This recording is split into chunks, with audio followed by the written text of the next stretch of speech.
Great, we're recording. Okay, well, welcome everybody. You all, I think, got the agenda, and sorry about some of the stuff coming sort of last minute this morning that we got from ITEP on a short notice to them. And so we're gonna sort of walk through the sort of analysis of who pays that they did. We're gonna talk about the sales tax proposal, which people gave staff feedback on after our last meeting. And then we're gonna turn to the payroll tax and then have an overall impact analysis discussion, and then figure out our next steps. And staff will let us know sometime before, maybe around 2:30, about whether or not we have anybody signed up for comment. So, Laura, did you have other things you wanted to say about it? Yeah, I just wanted to make sure that we're really crisp on what our goals are for today, because as I said, we do have a really packed agenda. And when Sarah and I were taking a step back and trying to figure out what we really want to try to accomplish today, we are hoping to finalize some draft parameters that could be included in a proposal that is brought to the task force. At the last meeting, you all reached some fair agreement on the income tax. And so we'll remind you all where that landed last time, but we really would like to try to land or have some semblance of a landing on both the sales tax and the payroll tax parameters. Then we'd like to actually take a step back and try to think about an impact analysis. Who would be paying under these various taxes that we've been talking about? And we're hoping that that conversation can actually inform the third goal, which is identifying any issues related to finance and revenue that you feel like you haven't had the chance to really dig into, that you want to make sure is flagged as a priority if the task force is granted an extension. Great. Okay. So I'm going to hand it over to Nipper.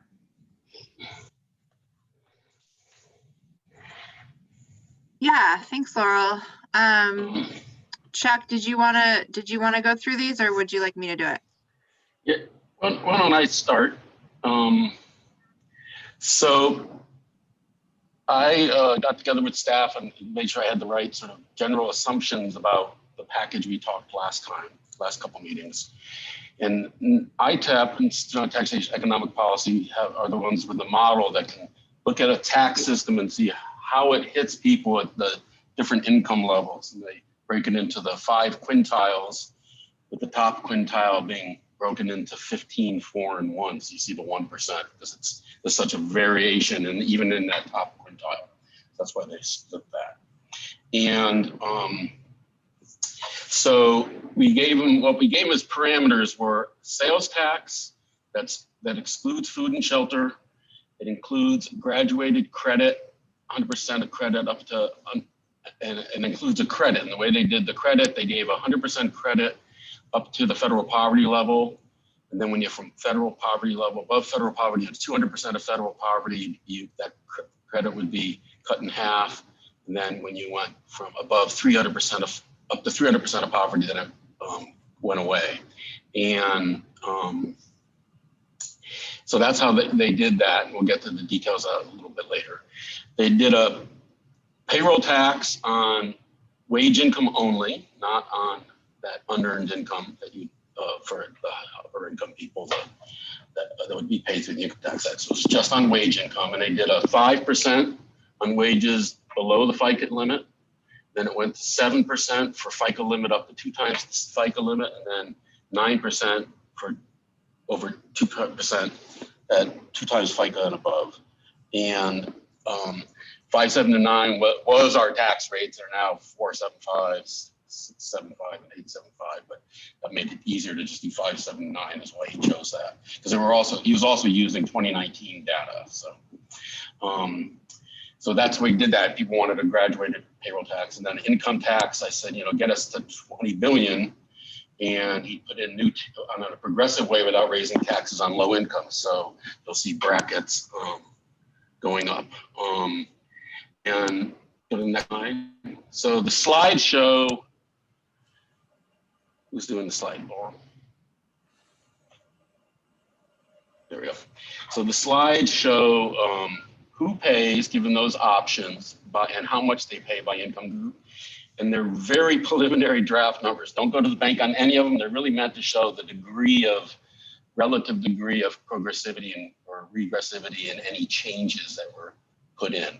But the numbers are not something that are final numbers by any stretch. Next slide. So the 6% tax he did with the credit, which of course takes money away, would bring in almost $6 billion on a year. The progressive payroll tax, that they have the 5, 7, 9% rates, would bring in about $5.5 billion. And the income tax increase, which was on upper income people, and it increased their tax rate by 5 to 30 percentage points. So the 9.9 actually went up to 39.9 for some people. That brought in about $5.25 billion. And even though they had a goal I gave them the goal to try to get to 16, it does not, the income tax stuff does not include the non-resident income.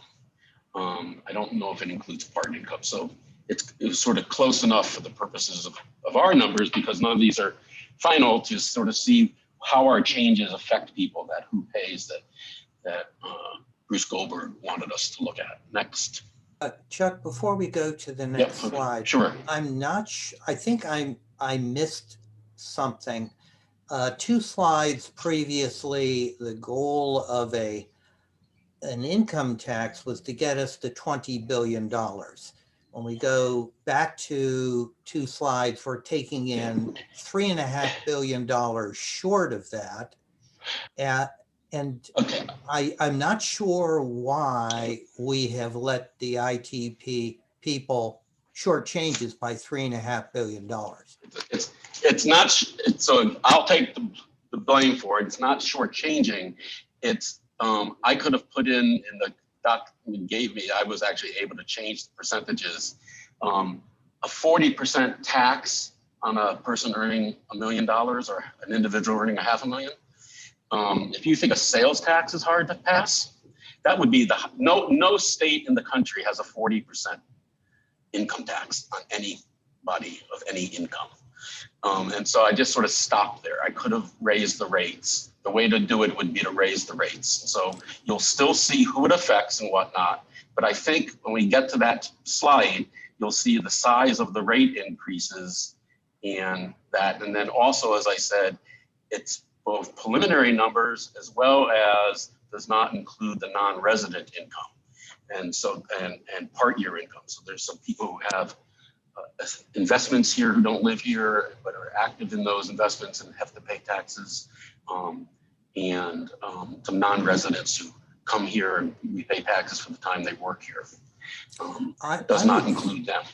I would very much appreciate having at least one variation of nothing but politically impossible taxes, so that we total up to 20 billion. I don't like the idea of starting off $3.5 billion behind. And I'm just going to tell you, these are such gross estimates. It's not behind. That's within the margin of error. So consider it that way, Sam. I think it's like you're being really picky on the 20 billion. I don't think as a group we're even set on a 20 billion as what it's going to cost. And so that's why that's why I was satisfied with it at 16.64. So this is Laurel. I just want to offer, Sam, that I think what I'm hearing from you is a desire to offer a range of options in the proposal that is drafted. And I think that that's definitely something that we can circle back to later on in today's discussion about how we will present the various options. For these purposes, I think we really are just hoping to get a sense of impact. Yes, you're correct. I would like to And have a range that includes being pretty sure of getting $20 billion, even if that's $3.5 billion more than we need the first year. There's nothing like starting the new year with a cash reserve. Yeah, we can definitely work on that, Sam. I think maybe less. this will allow us though to have some conversations that we haven't been able to have before. So, but you're heard. Right. Thank you. Right. So all the numbers are preliminary. So even the sales tax number, which is really hard to predict, is very preliminary. So the good news is when you look at all three of these together, and I realize that's an assumption that we would do all three of them, that it's a fairly progressive, it's not regressive package. That the lowest income people see the smallest increase, the very high income people see a very significant increase. It's really flat, sort of flat in the middle, and that's pretty much where they got our overall system is fairly flat now. It's a slight increase today. This would increase it for those upper income people. Next. Chuck, again, this slide, it is progressive. That's very reassuring. And just to be sure, this is the total package put together. Right. This is the percent change, yeah. With all three taxes. And it's good to know we're heading in the right direction. Just to make my point again, it looks like for income earners from roughly 100,000 to 500,000, we've got this plateau, and that's where I would try to retrieve more revenue to get us up to that 20 billion. Thank you. Okay, so you'll see that. Thanks, Sam. You'll see that when we go through the income tax, and that's how you would do it. So let me, or changing the payroll rate from 5, 7, and 9. If you changed it from 5, 7, and 9 to 5, 9, and 11, it would do it as well. Or 5, 11, and 13 would do it as well. So that's sort of this is showing you this minimum one. This is what happens. John had his hand raised too. Yeah, I just want to point out, I think we're talking about this as an additional tax. I'm assuming that Medicaid would continue to be funded as it is. And eventually there would be an analysis putting Medicaid into this. But Medicaid isn't a tax, right? So this is the impact of these revenue increases as a percent on people's income. Well, isn't Medicaid funded in part from the state, from general fund, and then there's the hospital? But it's not. Right. So those taxes, this isn't our overall tax system. This is looking at our overall tax. This is including the Medicaid, the state Medicaid dollars are already in the base. This is the change from the base, right? So to the extent a low-income person pays taxes today, a percentage of that's going to Medicaid, right? So this is just the effect of these changes on our current system. Right, but the baseline tax systems that are now in play are going to continue for Medicaid and Medicare. I'm just trying to make the point that first of all, I'm very impressed with this, and it really helps me out.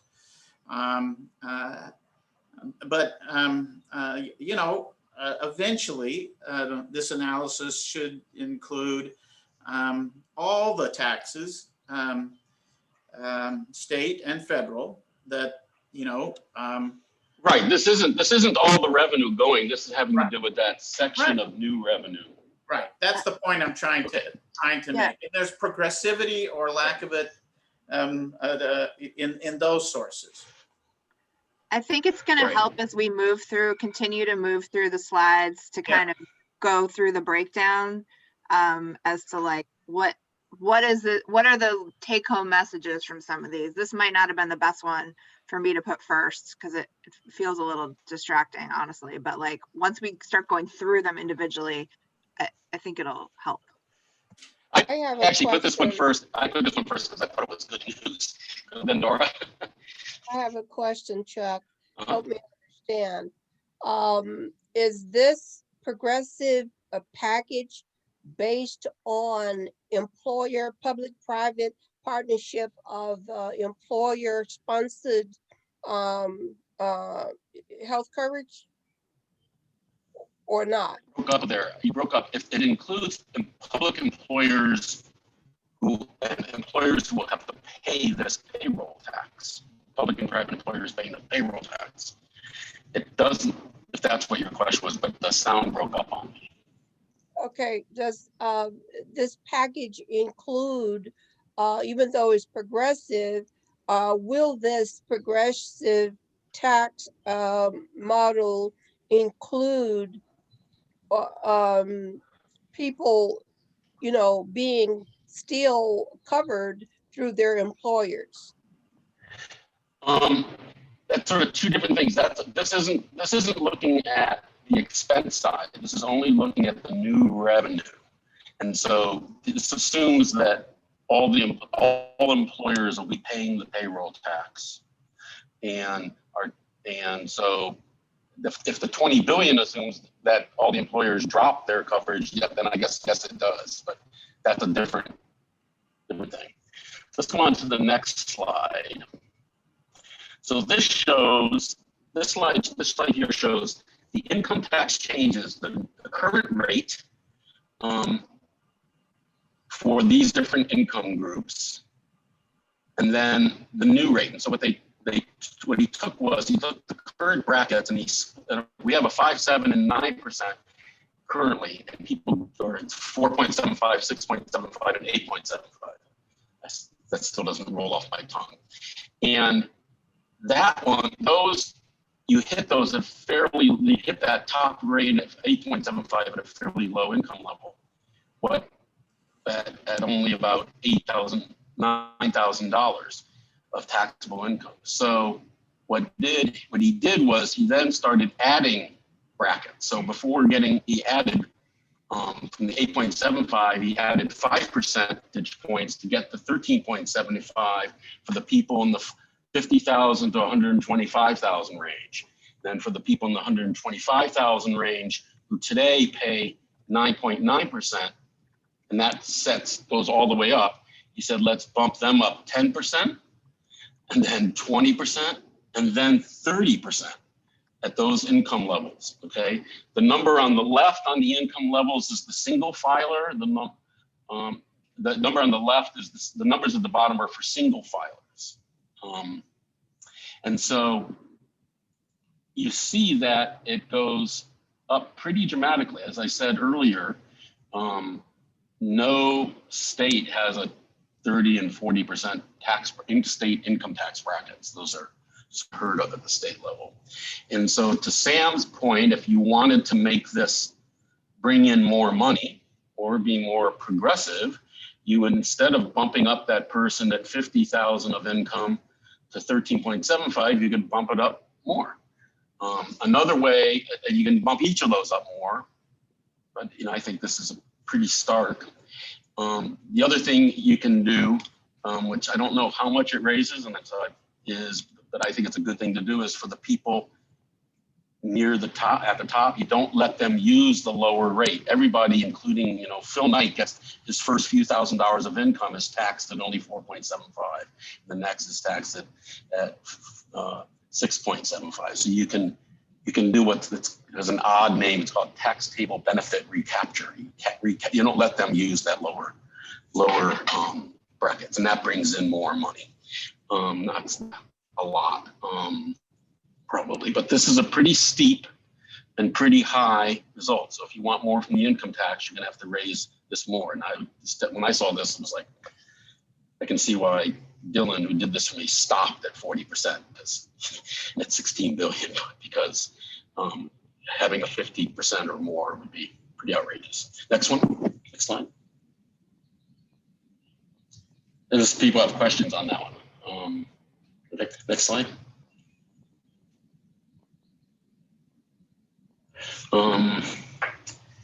So I realize.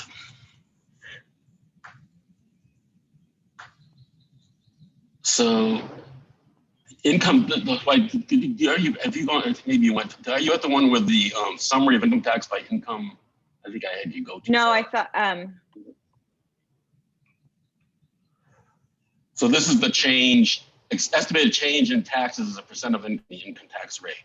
It would, for the wealthiest people, they'd see a 14% increase. As their tax increase, the dollar amount would be about 14% of their income. Okay, but you see the lower people have virtually no change in their taxes. Next slide. So the payroll tax, he did this on employers, as I said. Everybody wanted to have a base of 5%, and then below the FICA limit, then he chose 7 and 9 to go up.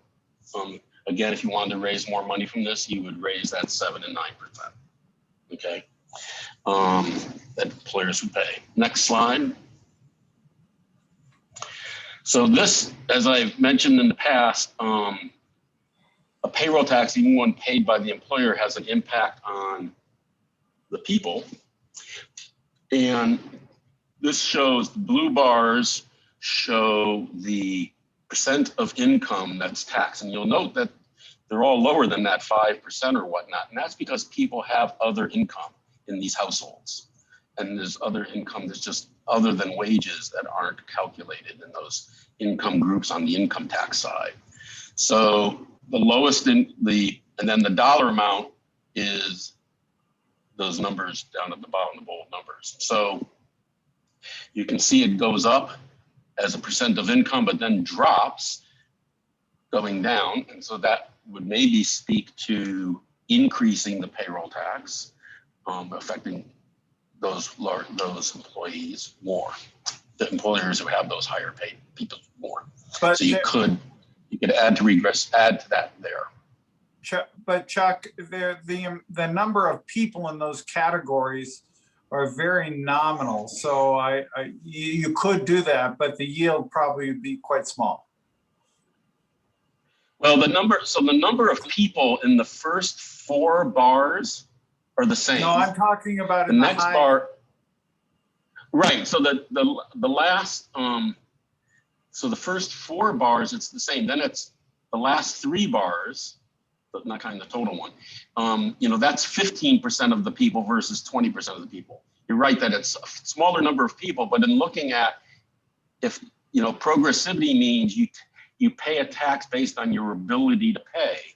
We're saying to the wealthiest people, your payroll tax is less than it is on the minimum wage person down at the far end. Okay. Got it. On that quintile. And so that's why you could have a broad, instead of 5, 7, and 9, this could be improved with a 5, 7, and 11 or something, right? Would improve this somewhat. To get the people with more than 562,000 really up to where everybody else is, they have so much more income as a group, you'd probably have a really, really high payroll tax. But we could look at that down the line. Next one.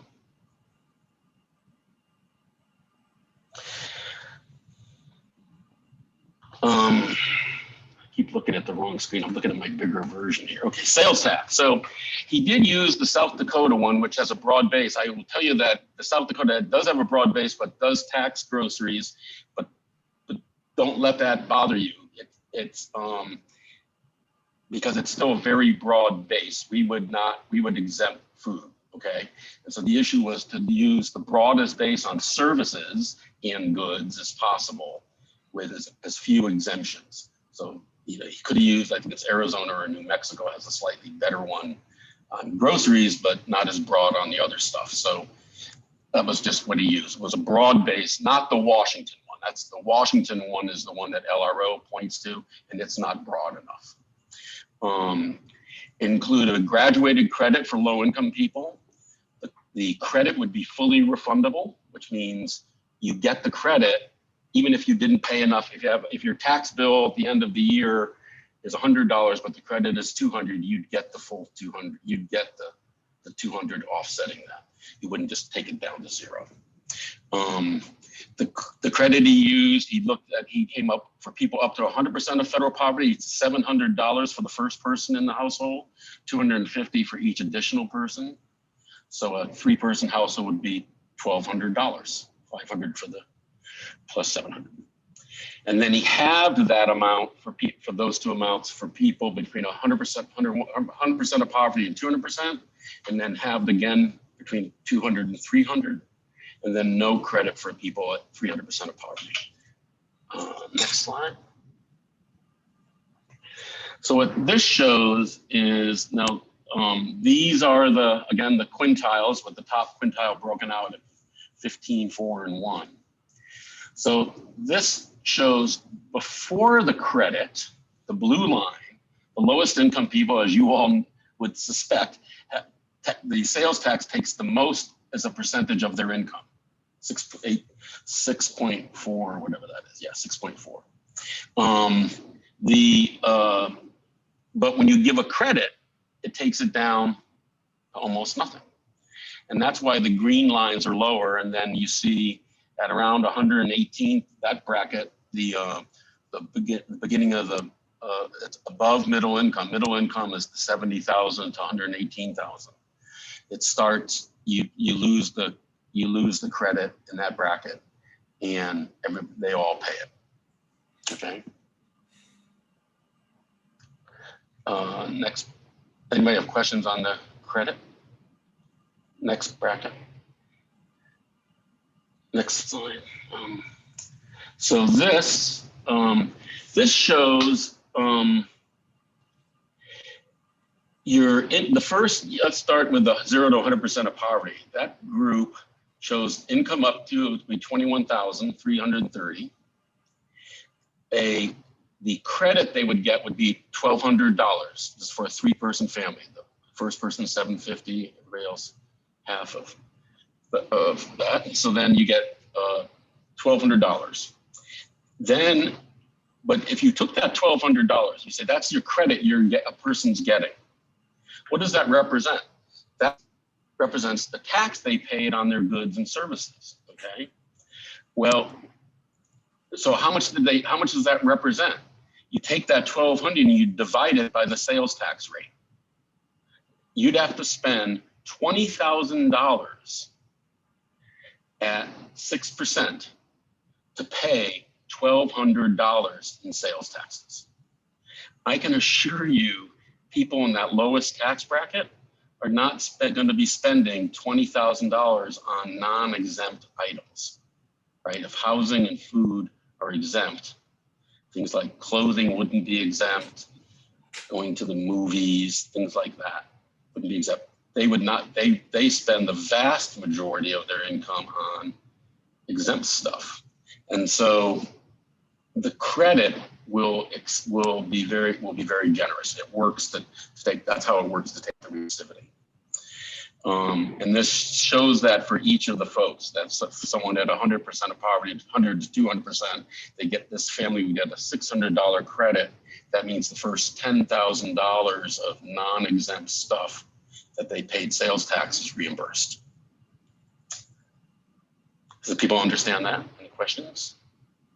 Chuck, this is Chad. I guess a dumb question, but this $1,200 mechanically would be paid to tax filers upon their filing. Is that the way the credit would work? Yeah, tax credits are through the income tax system. So that's right. Just like the earned income tax credit or other property tax credits that seniors have, and the medical deductions and whatnot. You do it during, it'd be an incentive for those very few people who don't file, who are low income. Just like people had to file to get some of the pandemic relief money over the last year and a half. You file a return, and the nice thing about this one, the federal child tax credit just became refundable, but the earned income tax credit is refundable. This means you would get that money. So even if you say, I'm low income, I only owe $5 in taxes, my total tax bill, because I'm so low, or $10 or $100 in taxes, why should I file for this? You'd file because you get 1,200 minus your low tax bill back. Right, So, but it does place sort of a mechanical burden on the poor, which wouldn't ordinarily Right. file, right? Well, they would file. I mean, they do ordinarily, especially workers, because of the earned income tax credit. Yeah. Okay. Not Well, enough of them ask for the credit, and yeah. Okay. Thank you. And there's some tax advantages to seniors, which get the low income seniors to file. Someone we'll get to that issue a little bit later, because someone raised that concern later. Thank you. Next one. So, this is again the combined impact of these like they are. And so if we adjusted them to make the payroll more progressive or the income tax one more progressive, you could get to or exceed the 20 billion. Chuck, So let's on the parameters. Let's turn to yeah. Yeah. So I just want to first of all just thank you for making it possible for us to get these estimates, because I think it's really helpful in the discussion as we continue to move through some of these issues. And I guess I want to encourage folks to really focus, not to get too lost in the details and the weeds of it, and really just, this is to give us a general sense. And so I really want to encourage people to focus on that general sense of like, what could this look like? It may not be this exact package. It probably won't be this exact package. And these numbers, have some pretty wide, like confidence intervals around them. But just to get an idea for what it would look like, both to an impact to people and to the amount of money potentially overall. So just want to encourage everybody to kind of be thinking in that direction. And likewise, on the cost side, though we're not discussing costs, those are very widely varying as well. So, if people are wound on the axle on $20 billion, they should let that go a little as well, because those are probably even more vague than these are. I remember Jack Myers saying pretty much exactly what Sarah said. Do an analysis like this, except that it's far from perfect, but it helps you to put some stakes in the ground. And thank you for doing this. Thanks, Chuck. You're welcome. Yeah, you guys are welcome. I do think, if you had asked me, even a few weeks ago, how much on an income tax, make it progressive to bring in the amount that this one does, what would that top rate have to be? I would not have said 40%, right? I just what would the million, when people brought up, we need to have a millionaire's tax, I don't think anyone was thinking of 40% millionaire's tax. And so I think that's what it gives. For me, it gave great perspective on how difficult it is to raise $20 billion. Yes, and Chuck, this is a great way to present it. I think that this series of slides has really advanced our understanding of what we're dealing with. And yes, forgive the quibbling and the crabbiness that I might be exhibiting, but I've got a much better grip on this, and I appreciate the work that you, Laurel, and Nipper did. Great. So do you want to go from here, Nipper, on this discussion? Yeah. So or did you want me to? No, that's great. I can kind of jump in here. So understanding that was a lot of information thrown at you guys. If you have the email wait, did we email them out, Laurel? No, I'm sorry, I'm blanking. Did we send the slides out? Yes, you did. We had these slides. Yes, sorry. Yeah, no. So it might be helpful to just kind of have those on hand if you can, just as we're having this discussion, just to kind of refer back to. But we wanted to revisit because, this is our last meeting. And so by the end of the meeting, we want to have a firmer sense of what we can put forward to the task force to take a vote on. And knowing that there will be a lot of questions still to be answered. But in the spirit of making some progress and moving us forward, this is the discussion we started to have at the last meeting, where we started to go through what are the parameters for the proposal that we might be putting forward. And so we're kind of coming back to this discussion and going to continue to work through what people think about the parameters, hopefully informed by some of the information that you just saw. So next slide, please. Oh, right, more in here. Okay, these animations always mess me up. So yeah, so what are the criteria that we want to use for these? And then the underlying pieces are the kind of the parameters that can be changed. Oh God, another one. Okay. So sales tax was the thing that we didn't have a chance to really talk about at all last time.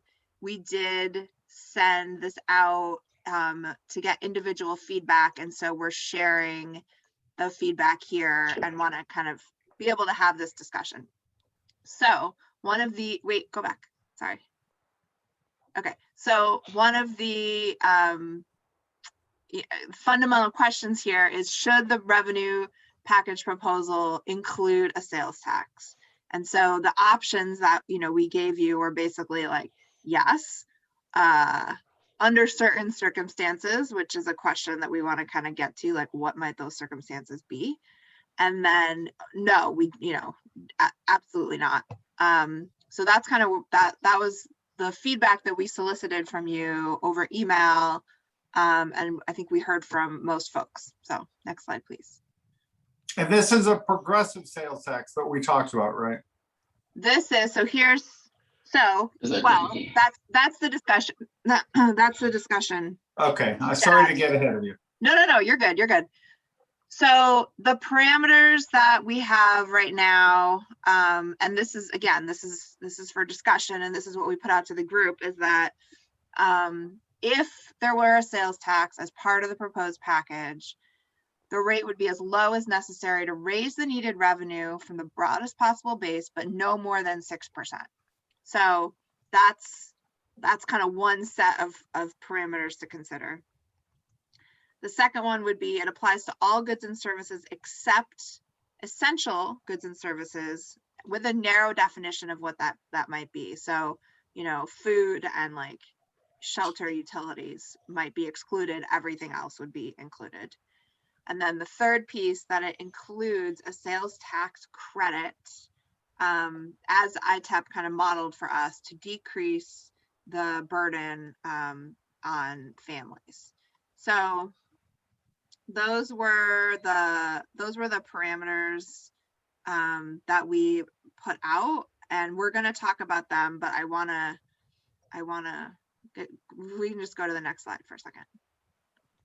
So we asked for feedback. We heard from 7 folks. We heard 5 people who are supportive, somewhere on the reluctant to mildly enthusiastic scale of a 5 to 6% sales tax. And there were 2 folks that expressed concerns. And then I want us to talk about the concerns. I wanted to frame this up, but let's go back one slide. I wanted people to have that information as we look at these parameters. So I think maybe we can just pause a moment and have people kind of redigest this and see if you have feedback. Like, maybe for those of you who said, yeah, I can get on board with the sales tax, we'll put aside the yes, no question for a minute, because we are going to talk about that. But for those of you who are like, yes, I can get behind a sales tax, potentially, do these parameters resonate with you? Do these feel like the kinds of things that you would want to see in a package? I like everything there. I would, I'm not sure I would agree that the sales tax should be as low as possible. I think that once Oregon has a sales tax, it's like being a little bit pregnant. If we're going to have a sales tax, it should be a robust sales tax that still stays below what the neighbors charge. So Oregon enjoys an advantage. But I think if you're in for a dime, you're in for a dollar.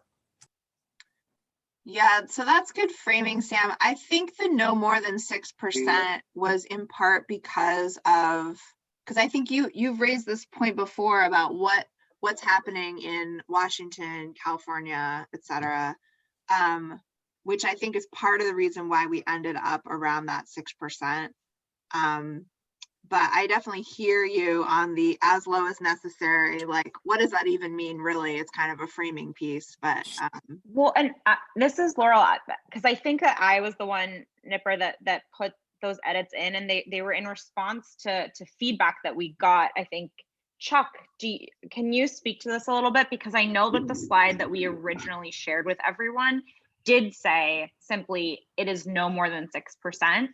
And so I think it's a good question to call. Yeah, I mean, I think I'm not so wedded to the actual 6%. I think that you're right, that there was the discussion, what Sam's point about lower than Washington State, but it's a little deceptive because our neighboring states also have local sales tax. I think Washington does as well. And so, would this one allow local sales taxes? So, I mean, I think for the purpose of trying to figure out how much if we had this one, if you put a cap like 6%, it helps you figure out, well, that's why you need to have a 40% top bracket on the income tax one. If this cap was 10%, and we had run the sales tax at 10%, the income tax one would have looked different for what the tax top is, right? So, if we make the payroll tax more progressive, maybe we can bring in enough money at 5% sales tax. So I think it's a fine number to throw in. But I don't feel like we need to have a no more, but maybe it would. That would have to go into the Constitution. Are you looking for feedback from us? Yeah, whether this meets the criteria. Is this a good way of describing what I think it is, but there are different things. Yeah, I think I would agree with this.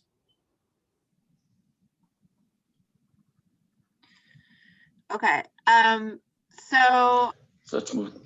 Yeah. So I mean, we want to talk through kind of the set, and because not everybody has been on board with the sales tax, and so we need to have that discussion, regardless of the parameters. So let's go forward, Laurel. So there were a couple folks who have expressed on this, in these meetings, as well as in feedback to staff, about having a lot of concerns about a sales tax. And so I've attempted to capture here what those concerns were. People should feel free to edit or add to what's here. But what I got from the emails and the discussion we've had are three big concerns. One is that it is just far too regressive of a revenue raising method, even including a credit, that it amounts to an interest-free loan to government among those folks who are least able to absorb it. So even if you're getting a credit, you get it later. So you have to pay upfront and then get the credit later. And there was also some concern over those who make too little income to file taxes and won't receive a credit. Although I think in Oregon, that number is very, very, very small because our tax rate starts at such a low minimum income.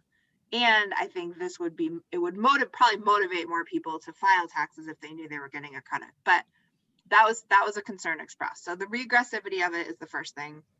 The second thing is the political infeasibility, that the state has regularly, said no to a sales tax. And then this will potentially really hamper or doom the plan. And then the third one is the third, objection was that we haven't really sufficiently prioritized other revenue options, like leaning into a progressive income tax or inheritance tax. So I want to give well, let's go back for a second. I want to give folks an opportunity, those people who have been really opposed to a sales tax, to sort of reflect on these, see if these capture your thoughts, if you have other thoughts, and if anything's changed in light of the data that we've seen from ITEP. Yeah, John, go for it. Well, yeah, I think I was one of those two, and yeah, this helps. And so I would move into the category that we saw emerge at the last task force meeting, you know, except with reservations. You know, I mean, I think in all the areas we're going to end up in reporting in, there's going to be features that will be painful. Features that you know will be out there, as in, well, if we could make it less painful over here, I'd be willing, you know, to accept it being more painful over there, and that's what I see emerging here. And you know, I do think that my sense is we are putting this on top of a existing state income tax that is not that progressive, low income folks still, I think, have some concerns here in Oregon along those lines. And you know, I'm uncertain about folks who are residents but not citizens. And to what degree do those folks pay taxes? They certainly buy things. To the degree that they are low income, you know, this would have an effect on them. I mean, I know some of them pay payroll taxes. And that's always confused me a little bit, but it's a side issue. I mean, for the purposes of today's meeting and the conclusions you are trying to reach, I think my concerns about this are moderated, and I have some reservations, but I'm okay with the package. Thanks, John. Yeah, what you've stated about folks who are not citizens or not here legally but paying the tax, I think is something to definitely call out.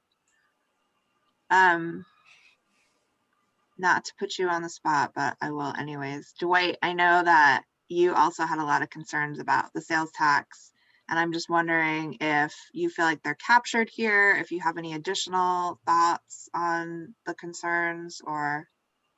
No, I think this sums up the concerns that I have about sales tax. You know, I think whether with a sales tax, whether you have a credit or not, it's still a pretty regressive tax.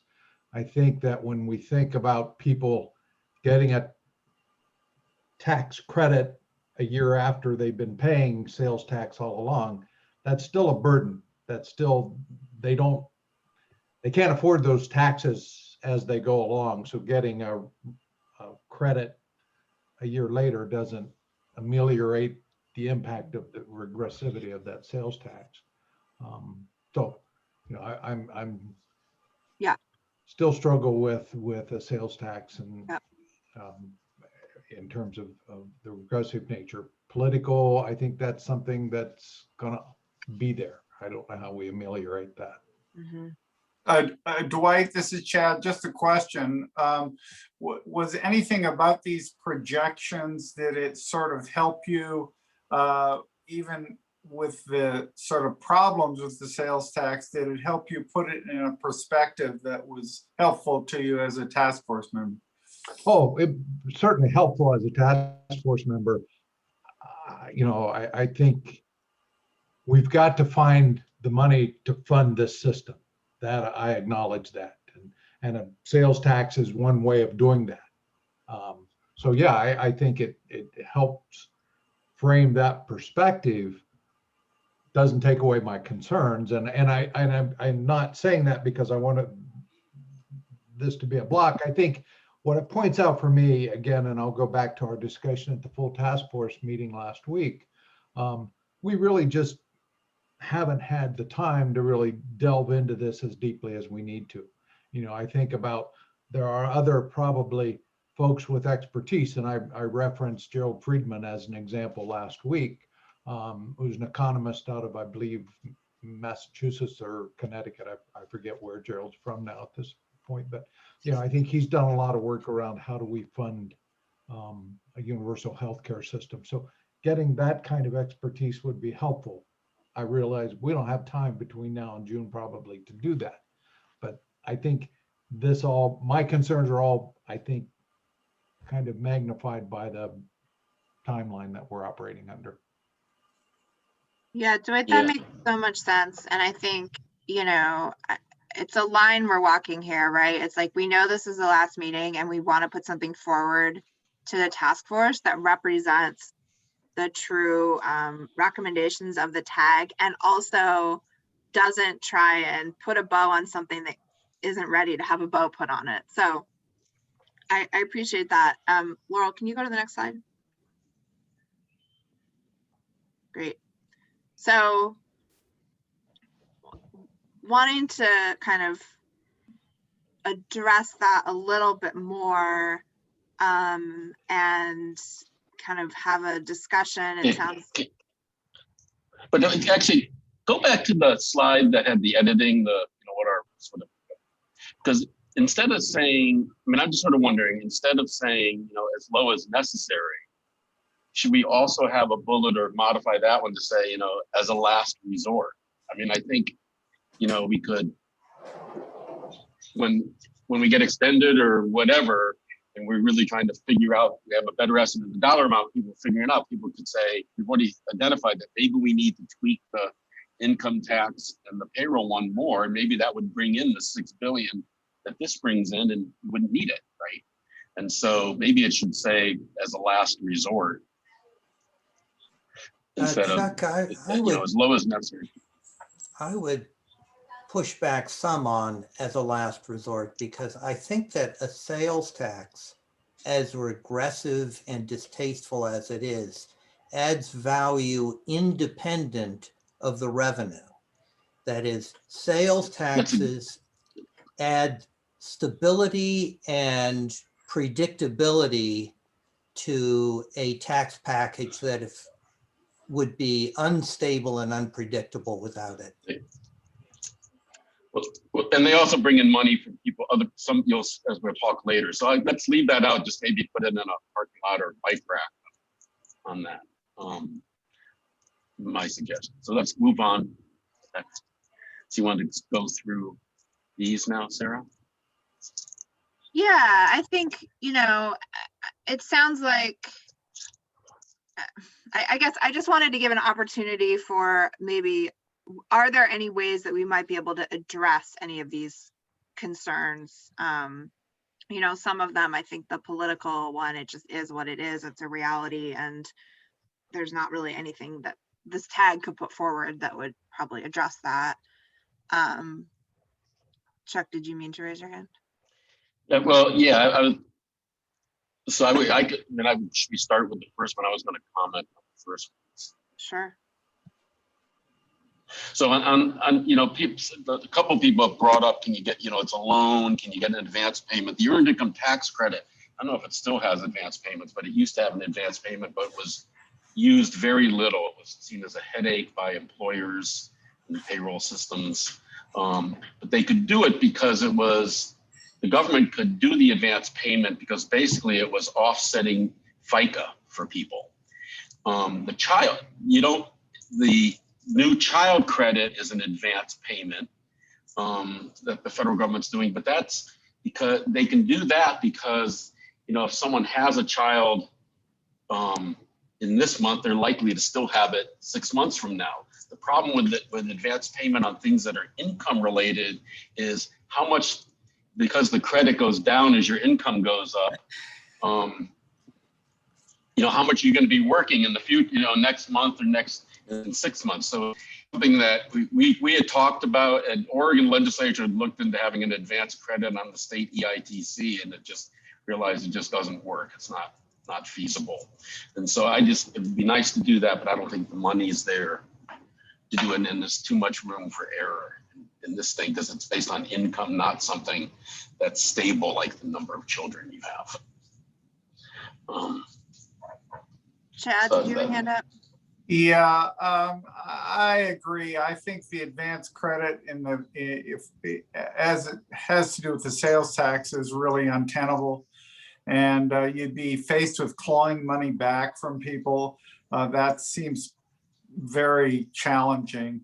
My question really is, what would happen if you, no, never mind. I had another proposal, but it's not workable either. But anyway, I don't think the advance credit is.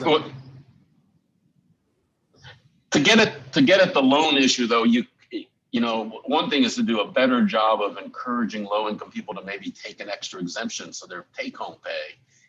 You know, you typically tell people don't take extra exemptions on your form for your W-9 for your W-2 or whatever those are, because at the end of the year you don't want to actually have to send in more money. You want to get a refund, right?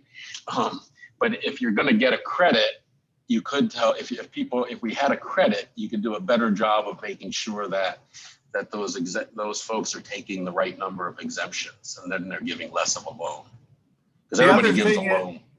The other thing is a low interest loan, as you pointed out, most people would be spending on mostly exempt items. And so the level of the low interest loan would be very nominal, I think, for the people in the lowest income category. Right, right. You know, they're going to get that 3-person family is going to get $1,200. They didn't spend $20,000 on taxable items. So it's not all loan. Right. I think the danger, Chuck, in what you were saying about they could claim more exemptions to pay less taxes, that works at the state level. I would be afraid that at a federal level, they could wind up not having paid enough, and you're having a penalty tax that you have to pay. That's right. Underpaying. So there's a danger in that. Yeah, I mean, it's just the nature of tax credits that certain things you don't get it till the end. That's sort of the way it works.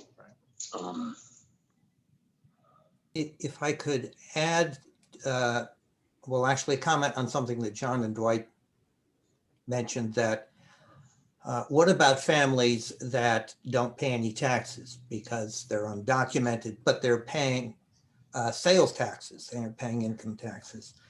There is an aspect that reduces the regressivity, which is these families might be paying, if I remember the slide, it was a great slide, Chuck, maybe 3 or 4% of their income now goes to sales taxes, yet it will replace whatever their current spending is on healthcare. So it's very possible that for some of these families, probably not all of them, their discretionary income after they've paid for healthcare and taxes doesn't go down, and it may in fact go up, especially if they've been paying for healthcare. This is how I sleep at night, telling myself I'm about to impose a sales tax on poor families. I hope it consoles others. I think your point's well taken, right. Sam. I think that is possible. Yeah, I agree. That's right.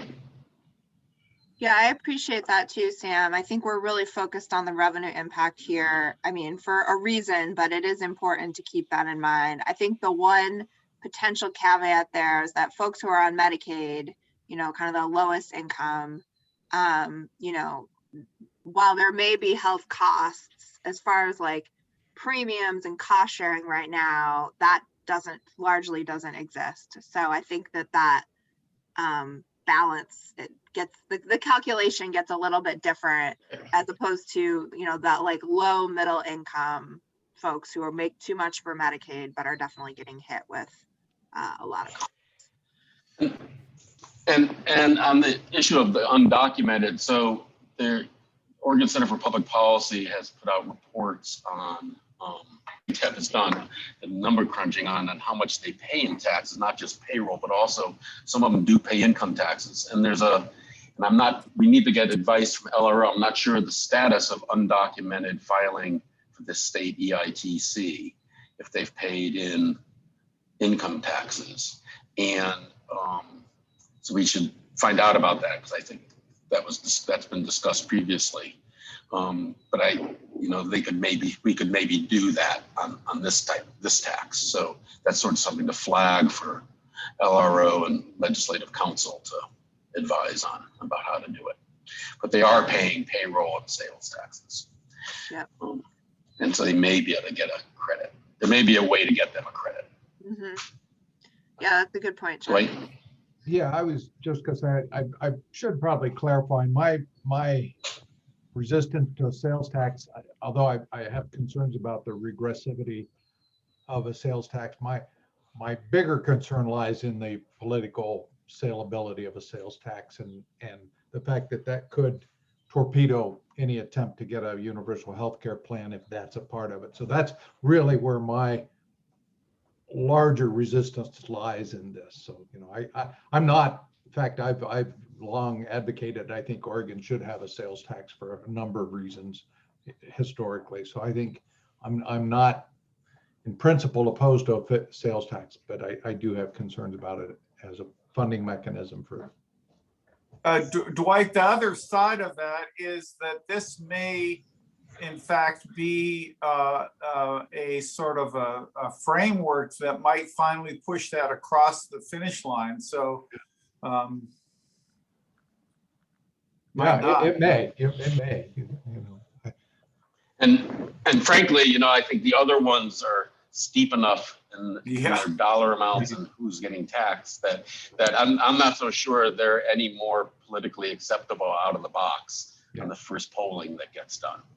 So yeah, and so I want to make sure we have time to kind of get through the rest of everything, but just because we're going to revisit the payroll tax here in just a minute. But I'm hearing that while there are still some reservations, on balance, the tag is supportive of including a sales tax in the proposal that goes to the task force, with some caveats and that sort of thing. With those criteria that you listed, sir. Yes. Because I feel very strongly that we need to have that tax credit in place. Absolutely. Yep. Agreed. Is there anyone who does not agree with that or has concerns about having that be part of the proposal, the package that gets sent to the task force?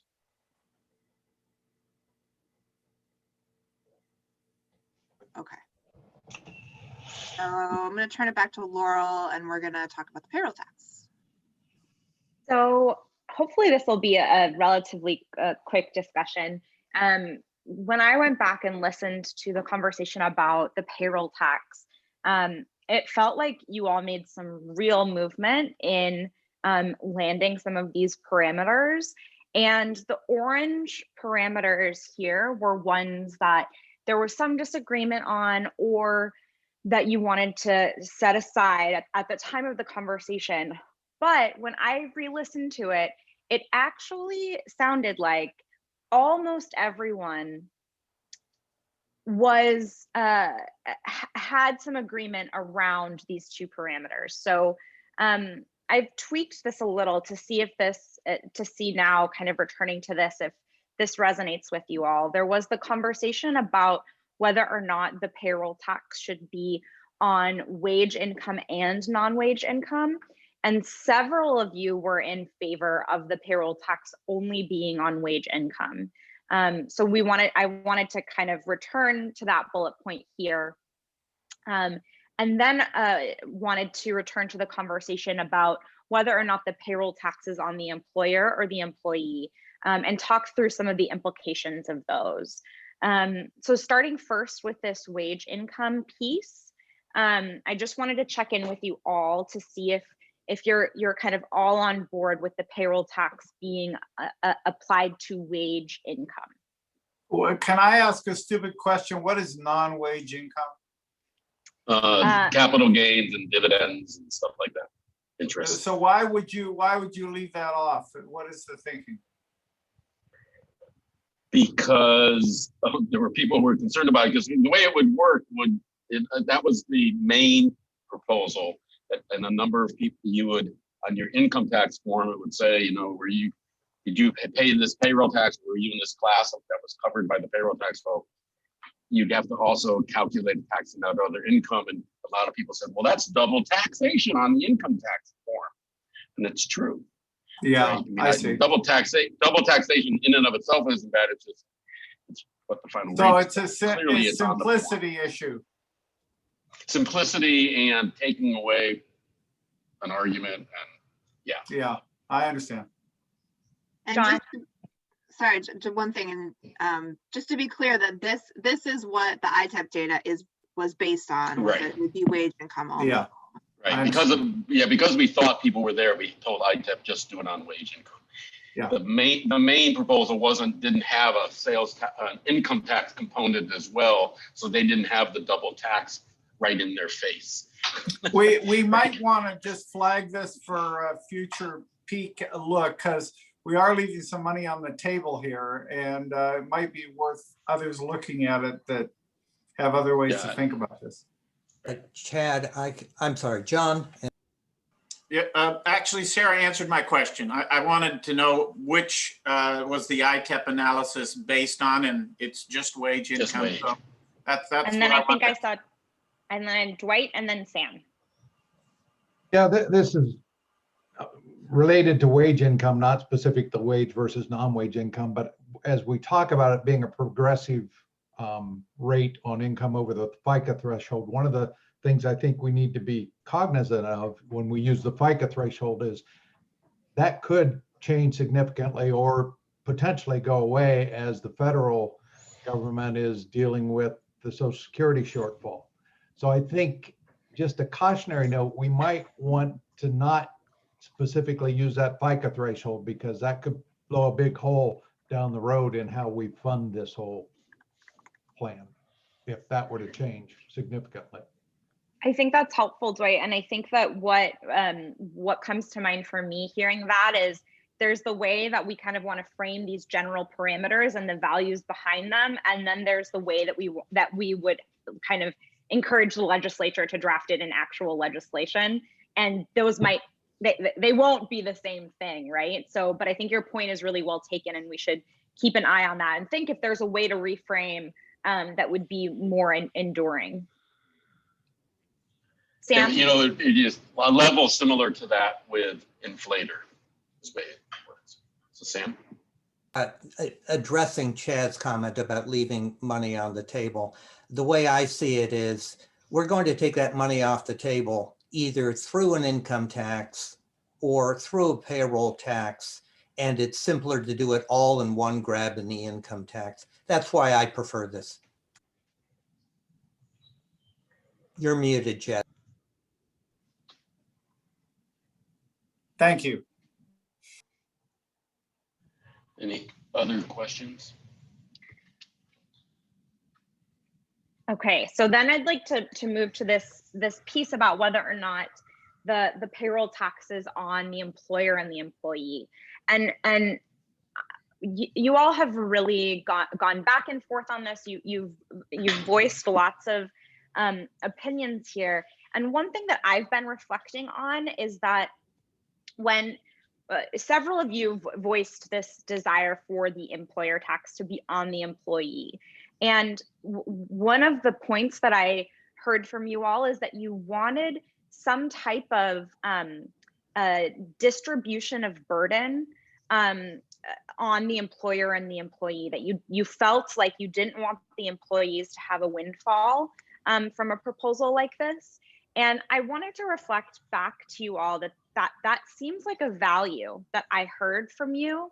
And in the context of this conversation, there's another value at play here, which is the value, I'm just going to move to this next slide, the value of this ERISA considerations value, that you want to be avoiding wherever possible being vulnerable to ERISA challenges. And so I just wanted to reflect back to you that I'm kind of hearing this tension between wanting this distribution of burden and wanting to not be vulnerable to ERISA considerations.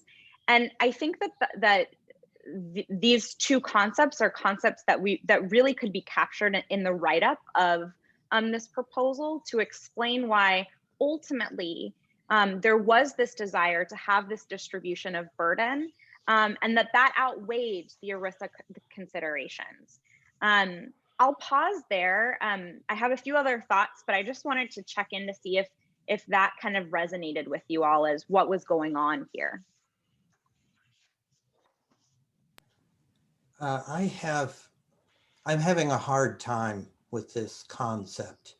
To my mind, the employer has money that she or he would pay out in payroll, and whatever that number is, we're going to take X% on average. It's money that the employer used to have, and now the employer doesn't. And whether the employer doesn't pay it or we take it, the employee doesn't see it. Now, this is my simplistic way of looking at it. This is well out of my comfort zone. I don't understand what the implications would be either for an employee, whether they didn't get it because they were paying a quarter of it, or they didn't get it if the employer were paying all of it. So let me take a step back here, and I realize I should have started with this. Is it accurate to say that there's some general consensus that the payroll tax should be paid by the employer?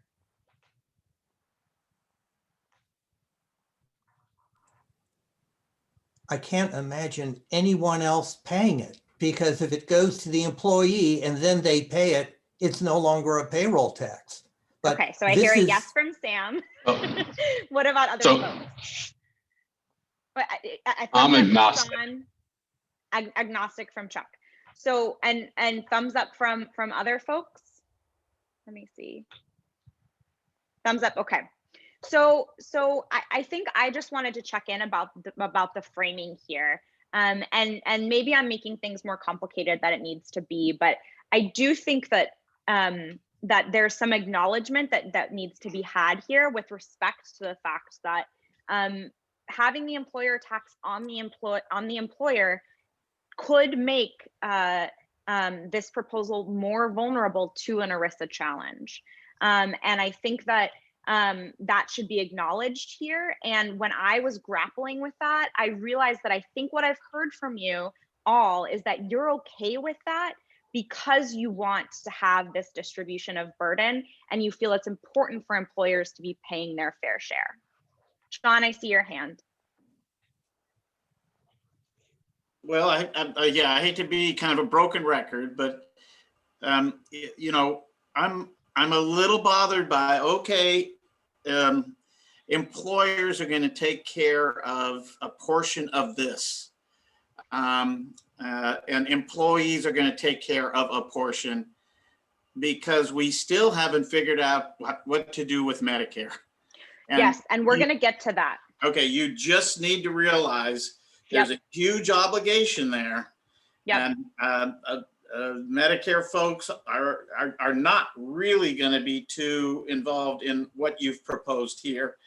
And, you know, if your idea is, well, you're going to, you know, ask those Medicare folks, 18% of the population, to pay all they're going to need to pay for the better benefit, et cetera, that's going to be a task. Yes. And just so that you know, in the annotated agenda that we have for today's meeting, there was a bullet of return to John's comment about Medicare. So that's coming for sure. I think I saw Dwight and then Chad. Getting back to the ERISA concern, what I think we've heard consistently from folks we have brought in that have talked about ERISA is it really depends on what level we impose a payroll tax. So if it's a large enough amount to trigger an ERISA concern, then we'd have to be concerned about that. But there is a level at which we can impose a payroll tax where we may not be triggering that ERISA concern. So that's, I think, where I look at it is I'm comfortable with having a payroll tax and not being concerned about triggering ERISA unless we make it too large. I do want to ask, do you all feel like there is this value, this principle that you want this distribution of burden? Yes. Meaning you don't want employers to, you want employers to be paying their fair share. I'd like to address what what Dwight said. ERISA is not triggered by the extent of a payroll tax. ERISA is triggered when a state tries to compel an employer to provide a certain kind of benefit. We do not trigger an ERISA challenge with a 20% payroll tax. We will trigger other kinds of challenges, but it's not that we're safer from ERISA with a lower payroll tax. I would disagree. I know that Chad had his hand up as well. Chad? Yeah, I just want to say that I think that I know what you're trying to raise, Laurel, regarding this sort of underlying, you're terming it as a value, but frankly, you know, we have to be cognizant of ERISA, and we have to be prepared to tweak and adjust to try to work our way through that, because the challenge of it, if it's substantial, is a game changer. And I just think that we have to have throughout this a caveat that sort of tries to ameliorate the risk of a ERISA challenge.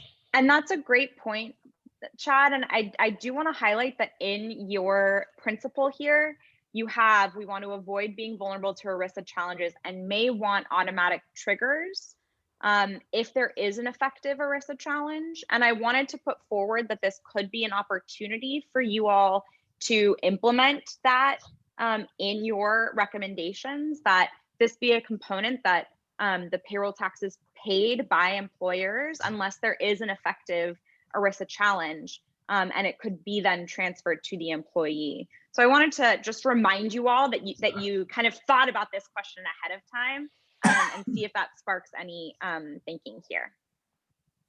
Chuck, I know that you have been waiting patiently. Yeah, so I don't know how patient. So I think, you know, look at what the ITEP gave us. That was an employer tax. It has an impact on people, and that's just how it works. And in the political world, it does. If we just had an employer tax, you know, the employers that get payroll tax employers are going to be out there saying this means you're going to get paid less, and that's politically. So that's why I think it's sort of a false choice. For me, the issue is ERISA. Does having it on the employee help us fend off an ERISA challenge or part of it on an employee? Because ultimately, the people are getting it. It's just a false choice. To get employers to pay their fair share, those who are now paying for healthcare who wouldn't be potentially under our system. You do corporate and other income tax, business taxes, not a payroll tax. You could try to raise money that way.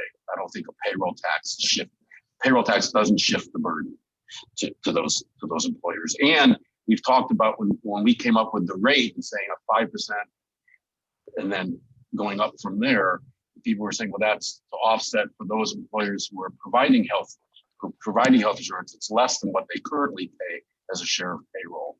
But there's a lot of employers out there who are voters, representing a big significant chunk of voters who aren't paying for health care right now. And so I just don't think that argument goes with that. So That's why I'm agnostic. I just think we should have a payroll tax but not have it designed so it does not run afoul of ERISA. So I'm hearing Chuck as agnostic. Are other folks, how are other folks landing in light of this broader conversation on whether or not this should be on the employer-employee? Sam, I'm I know you had your hand. agnostic. Okay, Chad is agnostic. I would put it on the employer. Yeah, and Sam, I feel like I heard that from you as well. Yes. Yeah. Also, we will get an ERISA challenge no matter what we do. I mean, it is guaranteed. Somebody will find a way to challenge us on ERISA. The question about this tax is there a legal basis that we can predict? And as far as I know, the legality of an ERISA challenge is not proportional to the size of the payroll tax. The number of employers who will be up in arms is proportional to the payroll tax. Okay, so I mean, I know that I've also, go ahead, Chuck. Well, I've been trying to remember that ERISA meeting, and want to go back and read more, but I think the issue is, will they be able to make the case that here's these 3 tax measures on the ballot, all to get universal care? They did not do an employer mandate, but this is a pseudo mandate. They're taxing me to try to get me to stop providing care. And that's would be their argument. And so what I want to hear from, because we will get challenged, you're absolutely right, Sam. What I want to hear from some lawyers is, how do we design it so that argument clearly doesn't hold water, that our lawyers are more confident that we can beat an ERISA challenge. That's my concern. So I know whether there that will be one. this is really helpful in the context of trying to think how to frame all of this up in the proposal. I know that Les has also, wasn't able to join us today, it looks like, but I know that he's also voiced a desire for it to be on the employer. I'm wondering how you all would feel about kind of us trying to take a stab at this conversation and I in the proposal and framing it up as the proposal going forward on the employer, but having a discussion of these considerations that you may kind of want to be flagging for legislators for further consideration. And being cognizant of this ERISA issue. Right. Mentioning these 2 points here in the write-up, but framing the proposal as being on the employer. Yes, if we have an attorney who says, yes, your chances in the Supreme Court of getting a favorable ERISA ruling improve if you put the tax technically on the employee, I think that's a legitimate consideration. Without that, I think for simplicity and explainability, it's on the employer.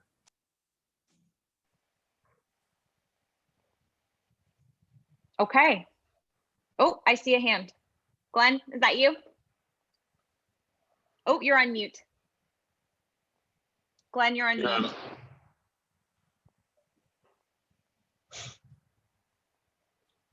Okay, sorry about that.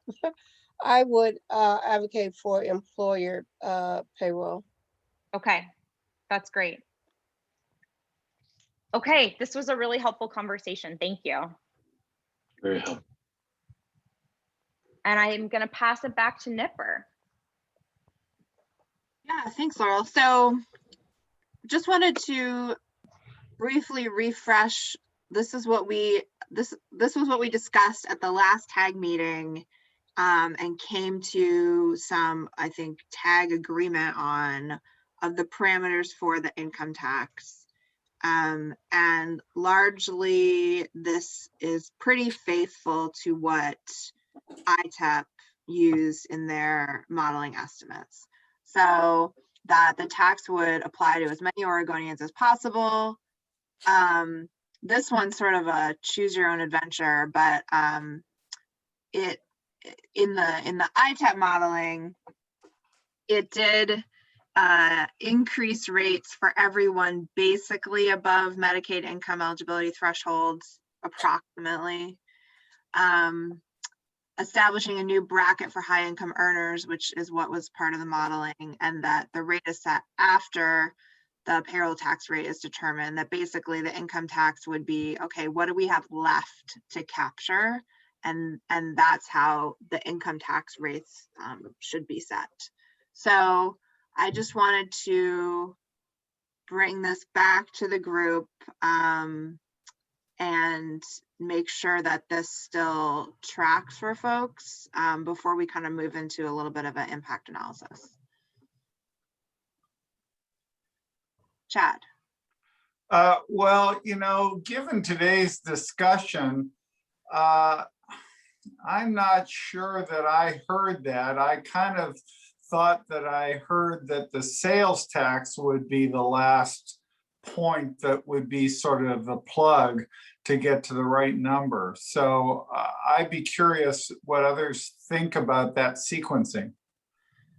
Yeah, and so just the way that we presented those numbers to ITEP was sales tax, payroll tax, and now get us as close as you can to 20 billion with an income tax based on these principles. As Chuck mentioned, they had to increase it so much to even get to 16.5 billion.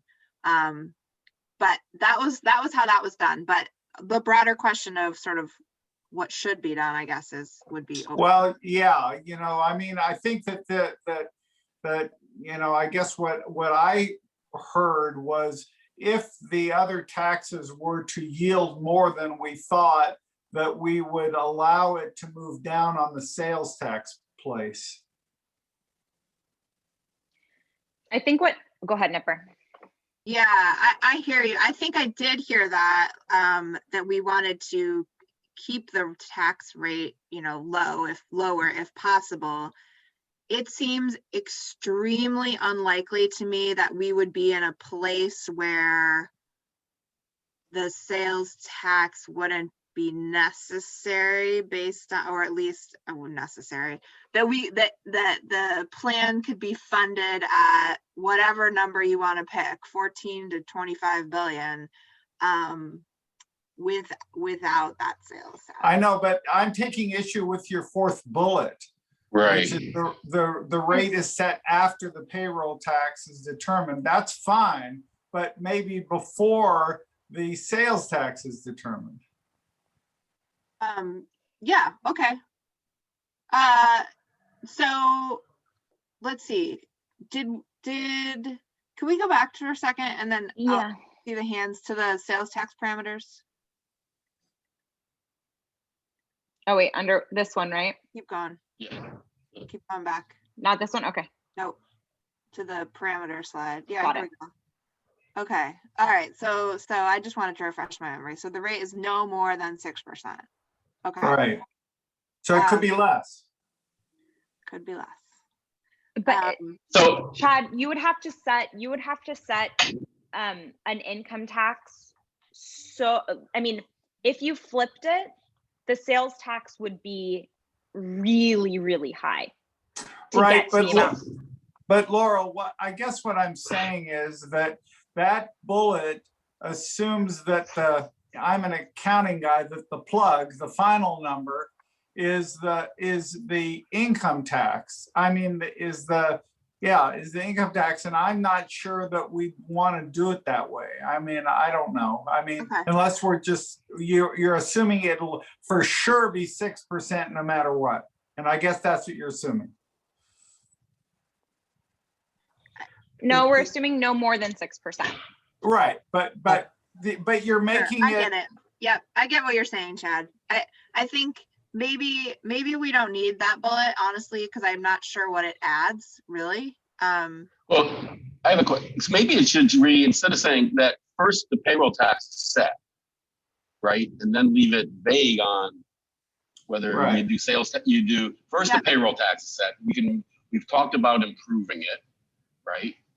And from what ITEP came up with, we could have higher rates than that, and then it be vague about whether sales tax or income tax, because I'm sort of where in line with what Laura was saying, is that I think the income tax is outrageously high as it came out of ITEP, coming in third to get us close to 20 billion with a 6% sales tax. And so, I mean, so I'm not sure it matters which is last. I just Yeah, think let's have the payroll tax better. Just focus on that. And then also the first bullet says as many Oregonians as possible. I'm not sure what that means, given that we also want to if that means have a basic tax like we do on the payroll on everyone, then would be bringing more money than what ITEP did, because ITEP left the first 3 quintiles whole, right? Well, obviously Didn't this change. is an iterative process, so. Right.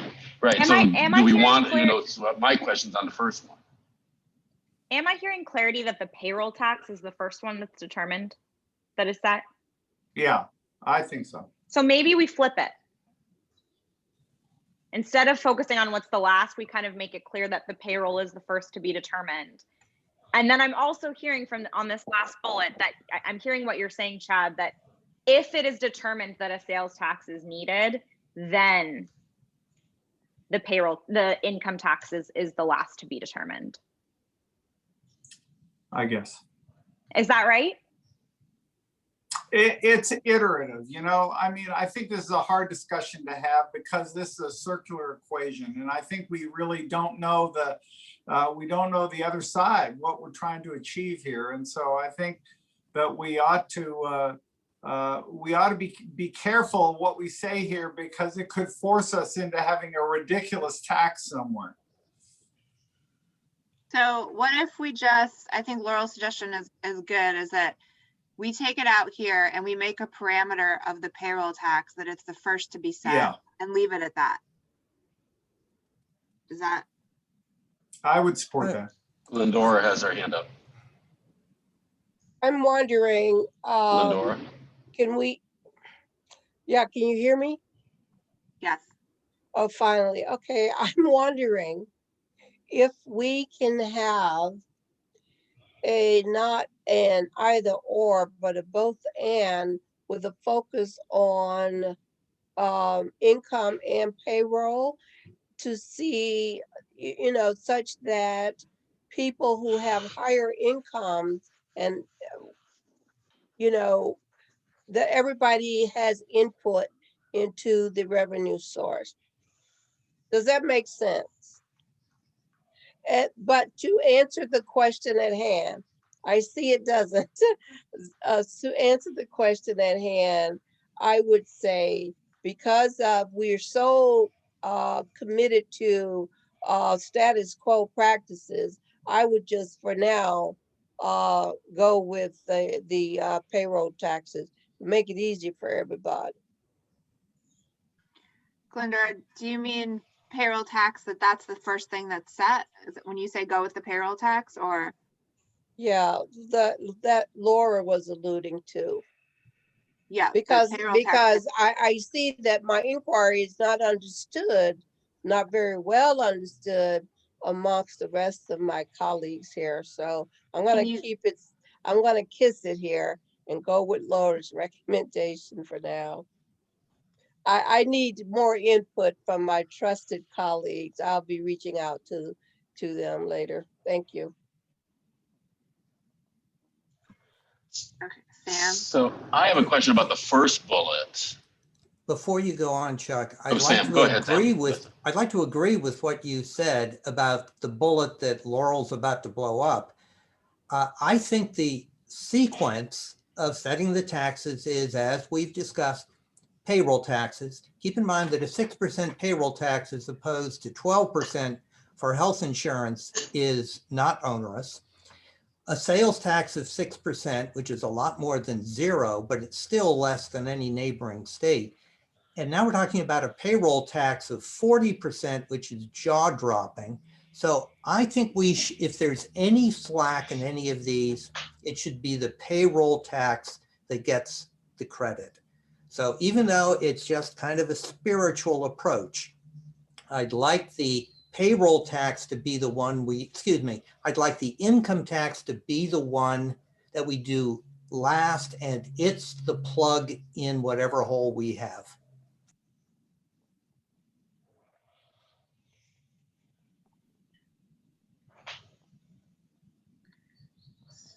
Others? So, Oh, go ahead, Sarah. I just am wondering,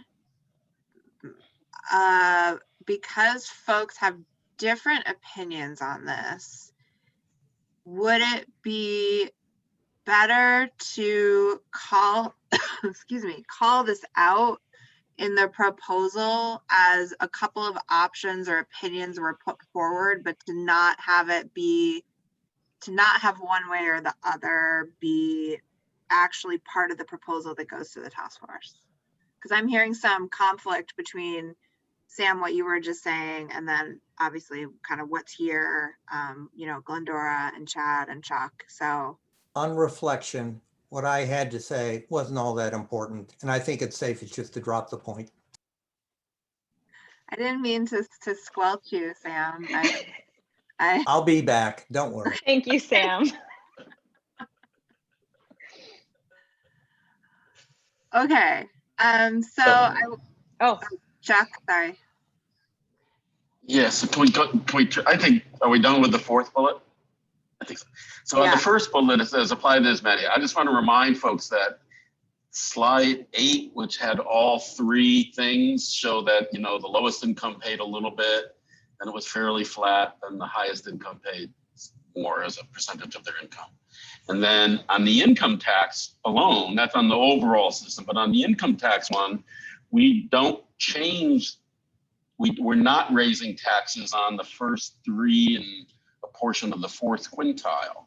So 60% of the people aren't. And so I don't know if, you know, if I was a legislator and got this, I'd say, well, why does your tax proposal not raise rates on the lowest income people? You're saying as many Oregonians as possible. So I would take that one, that bullet out.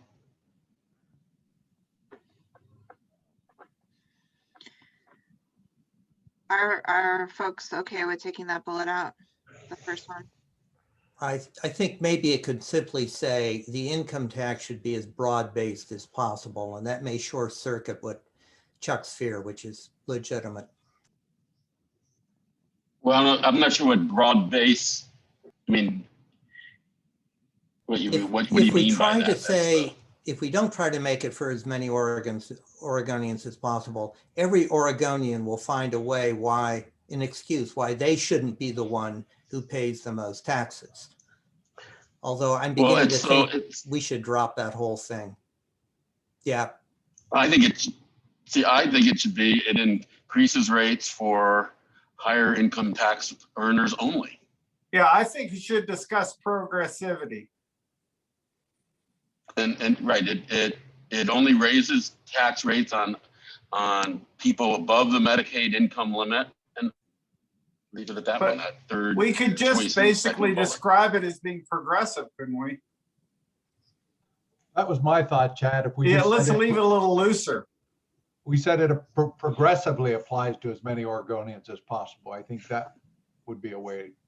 Agreed. you know, I'm realizing that these parameters might not be exactly what where you all landed at the end of the last meeting. I know that I sent out that follow-up slide, so I'm wondering if maybe we can encourage you all just to take a good look at this when we incorporate it into the proposal, because I do think that there were some tweaks that you all landed on last time that may help with some of this conversation. But noting though that this could also, we'll be sure to augment this as well. Yeah, I have no problem with that, because I think you understand my point about I don't want it to be an invitation to raise taxes on low income people. And so I think we need to focus that second bullet on the third option. And then, you know, it's not just, it's a new bracket or brackets and rates, you know, on high income earners, right? That's how I would have the third bullet read. Establishes new brackets or rates for high income earners. Okay, we'll be sure to circle back to this when we're drafting and flag things for you all when we send out the proposal. So I know we're running a little bit short on time. Do we have anybody signed up to testify? Don't. No one has emailed.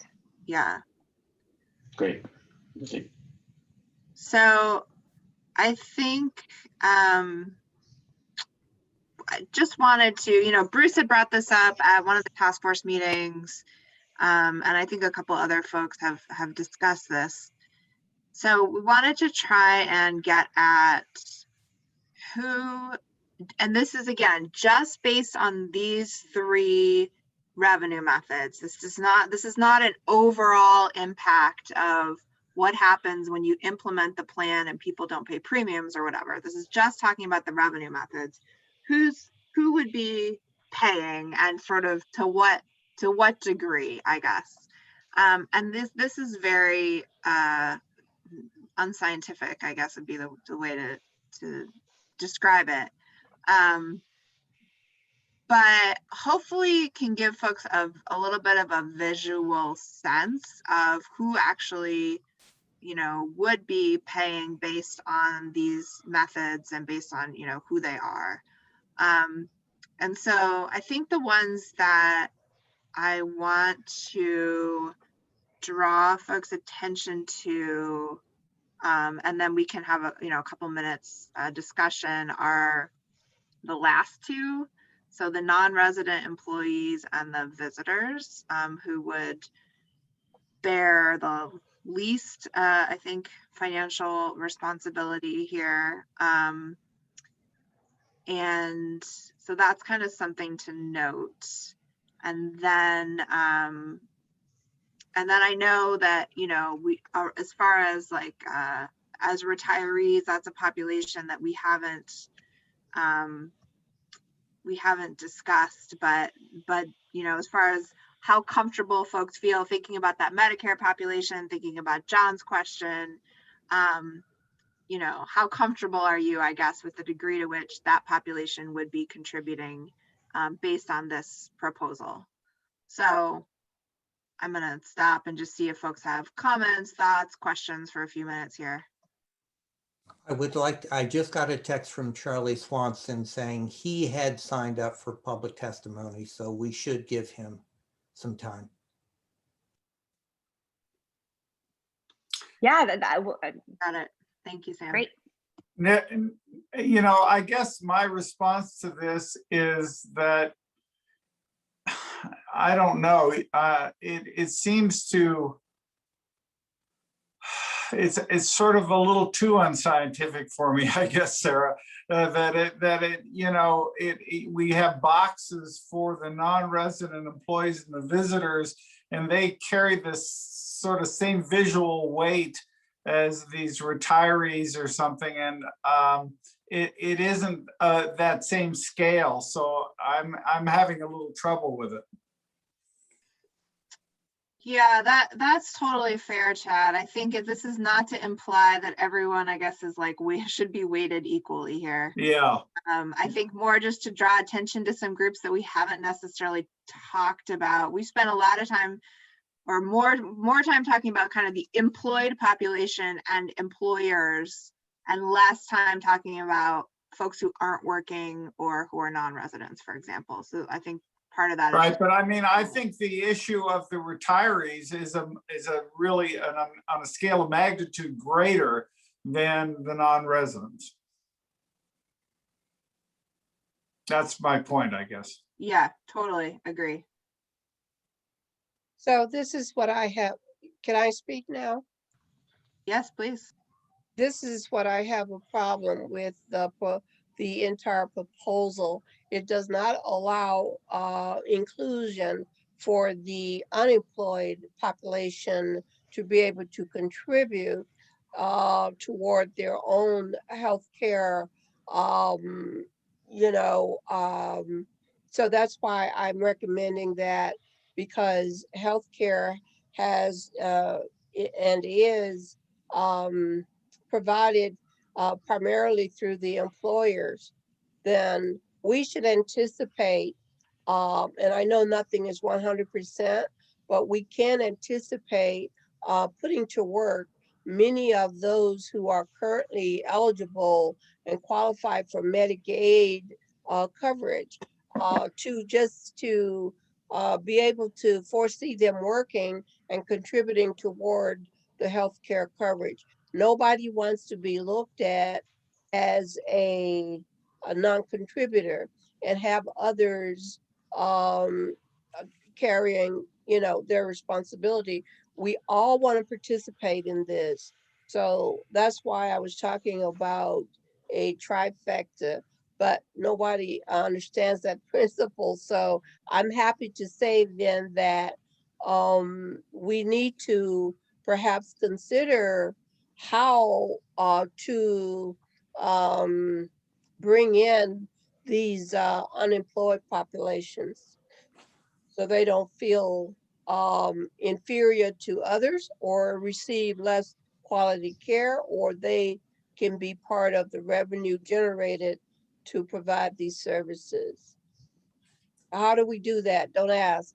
We just got to think of ways to be more inclusive. Yeah, thanks, Glendora. I really appreciate that. I think some of what you're talking about, we might be able to get at and kind of as we flesh this out more and how we frame it and how we describe it to folks. That but I totally hear you on being inclusive and like everybody here is valued and deserves the services. John, I wanted to give you an opportunity here too, since we are talking about the Medicare population. Oh, I think Dwight was first. Okay. Go ahead, I forgot to lower my hand. Oh. Hey, John, you're up. Well, just quickly, this makes me feel better. I'm looking forward to the eventual analysis that would estimate how much income would come from the middle and upper income retirees, and how much would those, getting rid of all cost sharing, getting a better benefit plan, and all cost. That increases my support for the progressive income tax, as painful as it may be. The non-resident employees is a good example of a decision that, as you're trying to balance the budget, you may say, hey, sorry, maybe,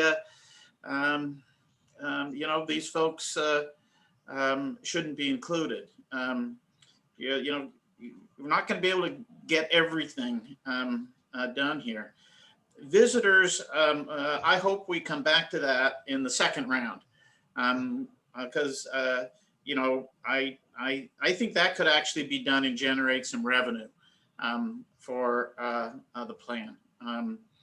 But we don't need to talk about that now. I mean, I think through travelers' taxes, you could generate around $150 million a year.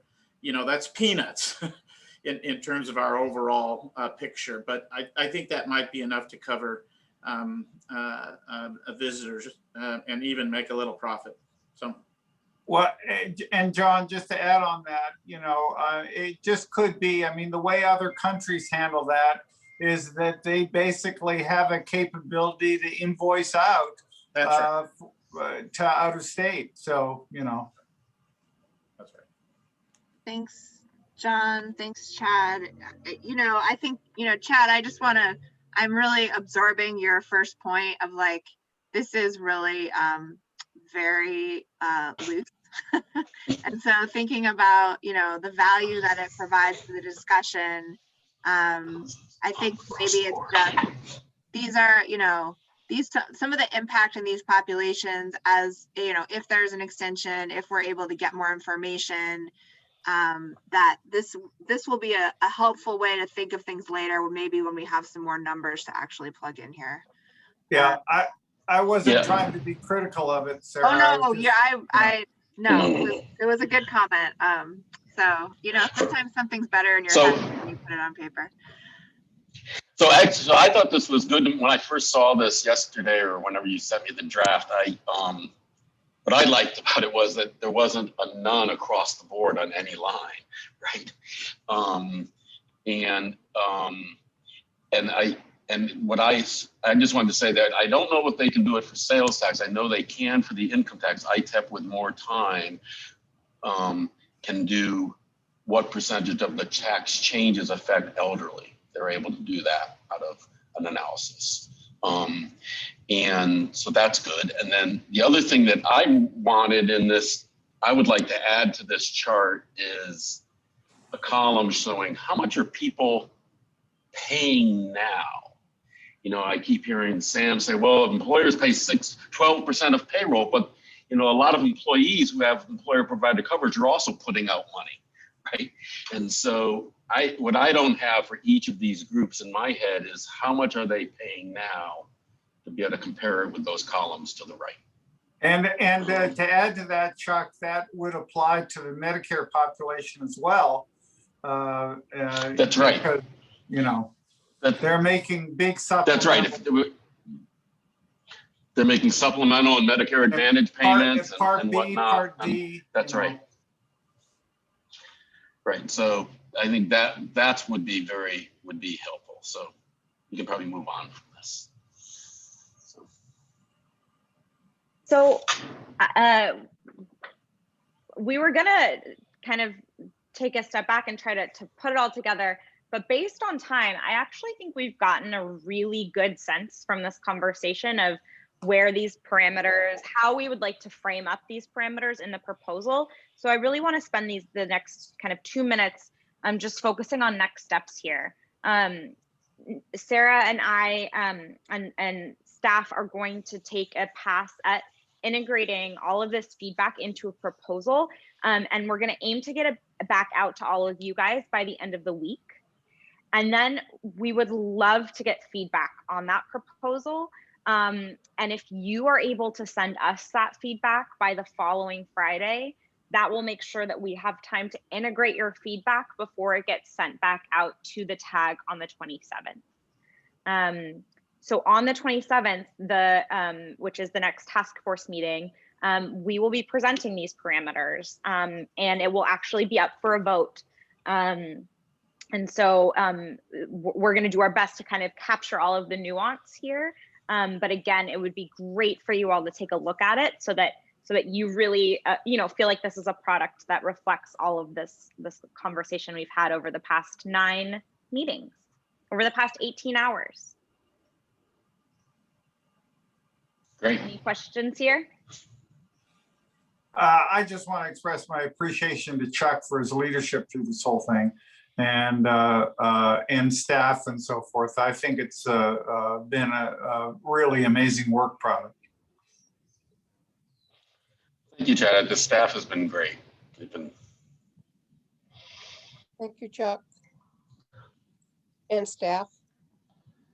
Thank you, everyone. It's been a real honor, I think, to be working through all of this with you.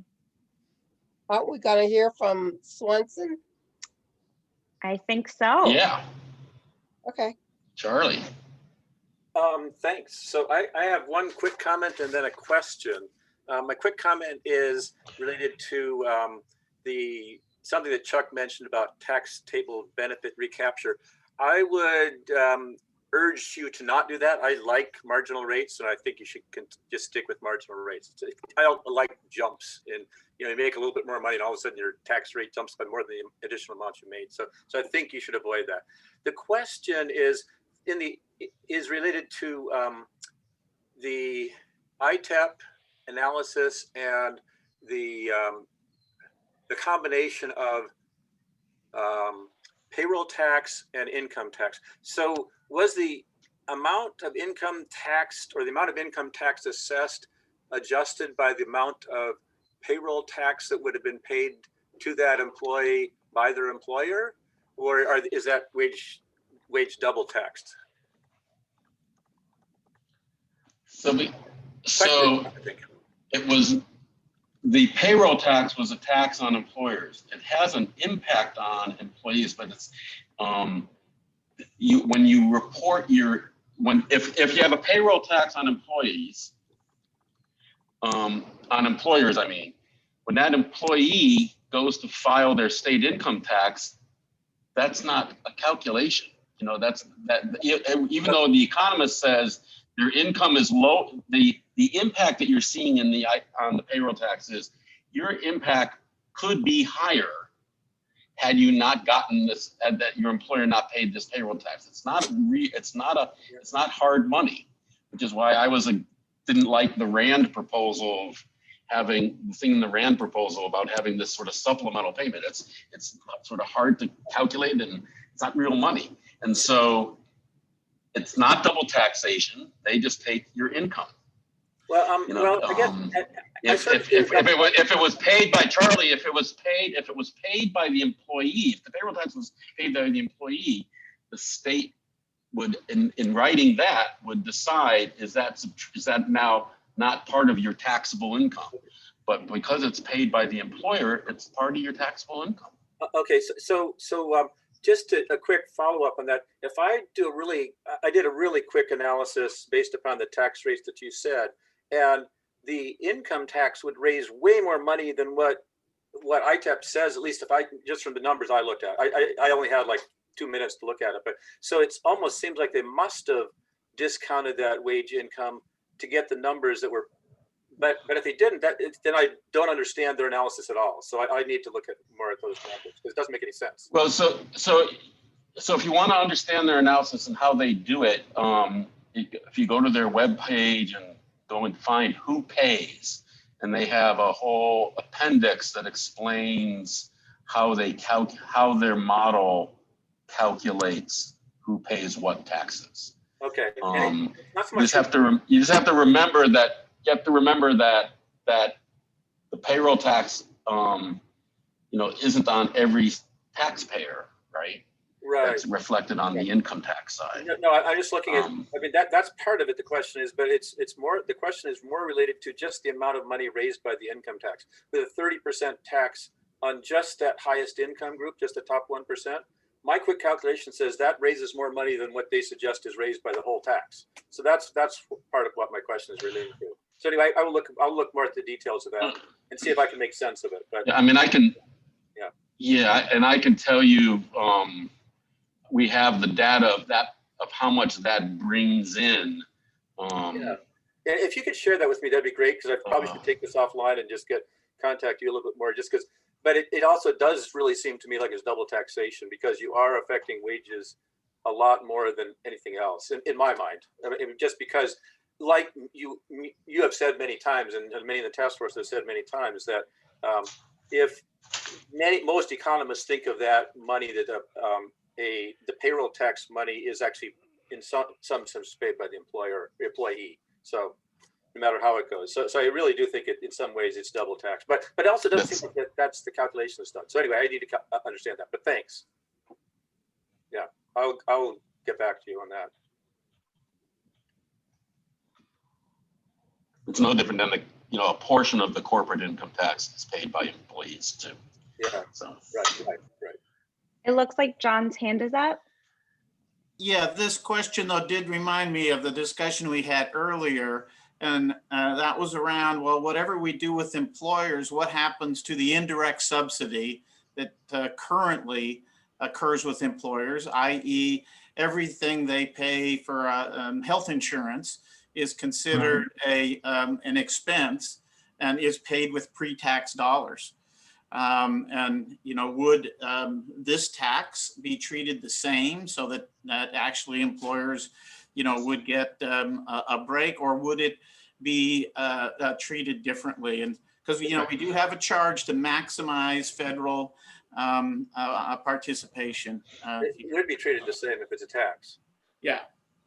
Oh, that's good. So,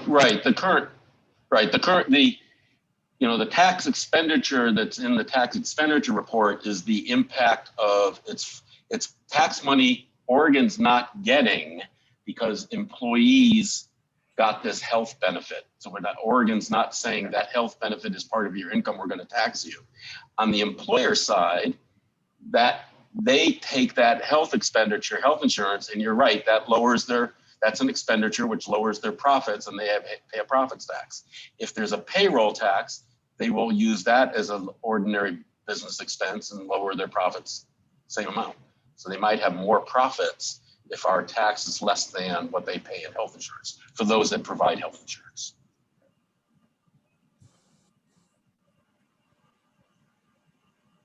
So I know that we are a little over time here, and we want Okay. to be respectful of Any everybody's other, time. thank you, everybody. I really appreciate everybody becoming tax wonks and geeks. So you guys really did a great job. It's been a good group to work with. So Chuck, you did a I wanna thank you spectacular all. job of recruiting ITEP to explain some very difficult concepts to you. Thank you. Yeah, Chuck, I would recommend you to, you know, the IRS, if you applied for a job. Let me know. Solve healthcare Okay. first. Thank you, everybody. Thanks, everyone. everyone.